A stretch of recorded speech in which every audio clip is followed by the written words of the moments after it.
Indo Nepal border विवाद, हिमालय की ऊंचाइयों पर तनाव की गर्म लहरें एक बार फिर से हिलोरे ले रही हैं।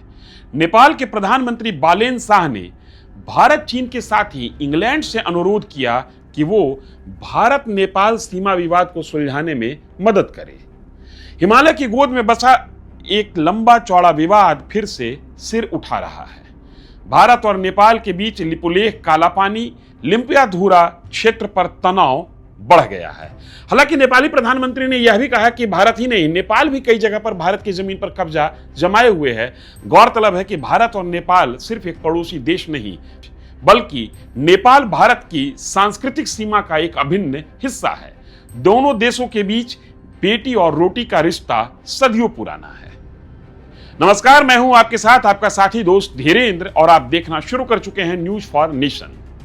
मई 2026 की शुरुआत में भारत चीन के बीच हुई एक सहमति लिपुलेख के पास कैलाश मानसरोवर यात्रा को लेकर थी और इस सहमति के बाद जून अगस्त में कैलाश मानसरोवर यात्रा शुरू होने वाली है।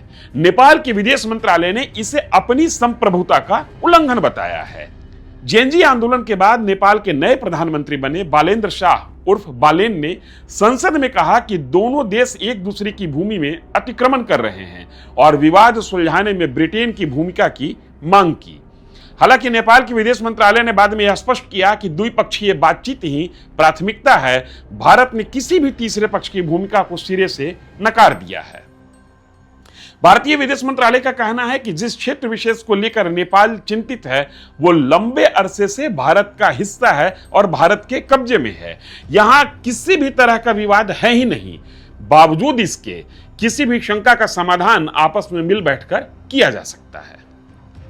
दरअसल इस पूरे विवाद की जड़ में 1816 में अंग्रेजों और नेपाल के बीच हुए सुगौली की संधि है। सुगौली मोतिहारी जिले, बिहार के मोतिहारी जिले का एक हिस्सा है। 18वीं सदी के अंत में गोरखा राजवंश के तहत नेपाल का विस्तार तेजी से हुआ। पृथ्वी नारायण शाह के बाद नेपाल ने पूर्व में सिक्किम तक और पश्चिम में कुमाऊं गढ़वाल तक क्षेत्र जीत लिए। इससे ब्रिटिश ईस्ट इंडिया कंपनी से टकराव हुआ जो भारत के मैदानी इलाकों पर नियंत्रण चाहती थी और तिब्बत नेपाल व्यापार मार्गों पर नजर रखे हुई थी। 1814-1816 के बीच युद्ध हुआ। ब्रिटिश सेना जनरल डेविड ऑक्टरलोनी के नेतृत्व में लड़ी और नेपाल को बुरी तरीके से हरा दी। नेपाल की गोरखा सेना बहादुरी से लड़ी लेकिन युद्ध हार गई। युद्ध के बाद शांति की शर्तें तय करने के लिए संधि हुई। 2 दिसंबर 1815 को सुगौली में ड्राफ्ट पर हस्ताक्षर हुए। इस संधि के परिणाम स्वरूप नेपाल का क्षेत्र 2,67,000 वर्ग किलोमीटर से घटकर 1,47,516 वर्ग किलोमीटर रह गया। नेपाल ने काली, जिसे महाकाली भी कहते हैं, नेपाल ने काली नदी के पश्चिम के सभी क्षेत्रों पर दावा छोड़ दिया। यह प्रावधान आज के विवाद की जड़ है। संधि में नदी के उद्गम बिंदु को स्पष्ट रूप से परिभाषित नहीं किया गया। यह संधि ब्रिटिश साम्राज्यवाद की जीत थी। कंपनी को रणनीतिक गहराई, व्यापार मार्ग, सस्ते गोरखा सैनिक और नेपाल पर अप्रत्यक्ष नियंत्रण मिल गया। यह एक तरीके का सब्सिडरी अलायंस था। हालांकि नेपाल पूरी तरीके से उपनिवेश नहीं बना, लेकिन नेपाल इसे असमान और जबरन थोपी गई संधि मानता है। अनइक्वल ट्रीटी अंडर ड्यूरेस, युद्ध में हार के बाद विवश होकर स्वीकार की गई यह संधि, जैसा कि नेपाल के लोग मानते हैं। राष्ट्रवादी इतिहास में इसे काला दिवस कहा जाता है क्योंकि इससे नेपाल का विस्तार रुक गया और नेपाल ने अपने तकरीबन 1 लाख वर्ग किलोमीटर जीते हुए क्षेत्र खो दिए।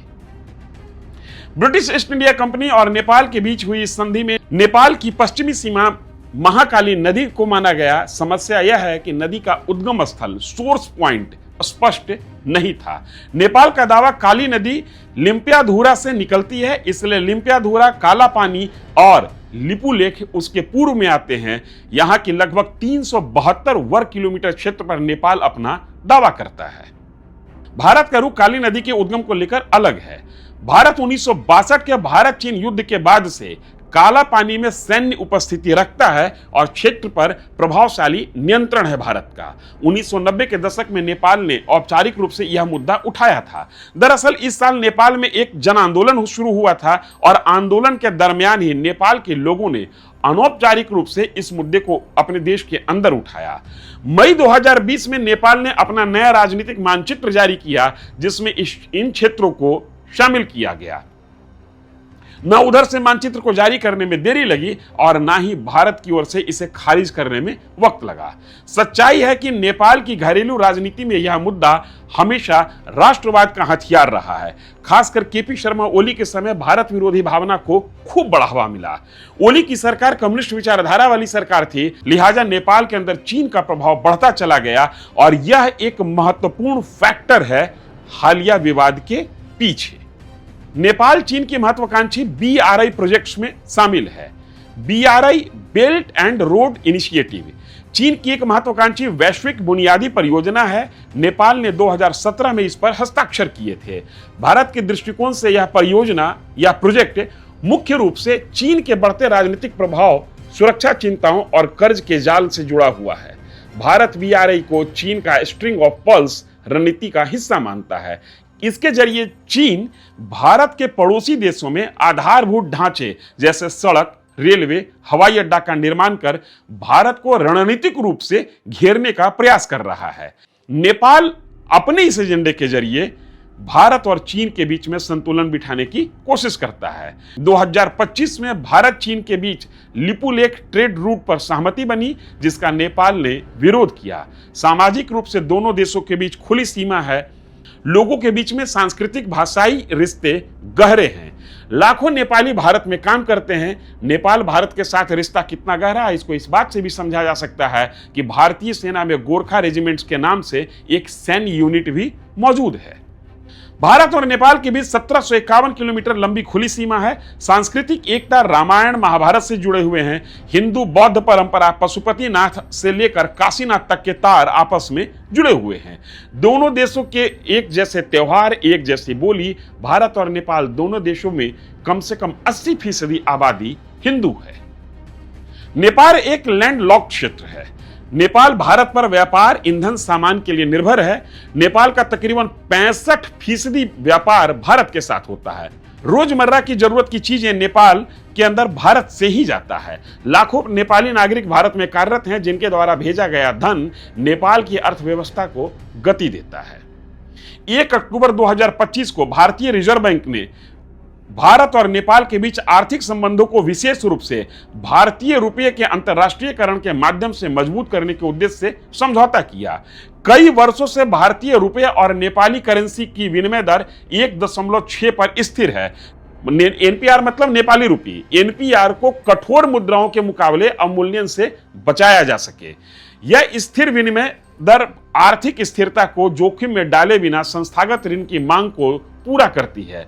हाल के दिनों में नेपाल बिजली के निर्यात के मसले पर निर्णायक प्रोग्रेस किया है। भारत नेपाल में एक महत्वपूर्ण निवेशक है, इन्वेस्टर है, जिसका FDI 33% है। इसका मूल्य $670 मिलियन के करीब है।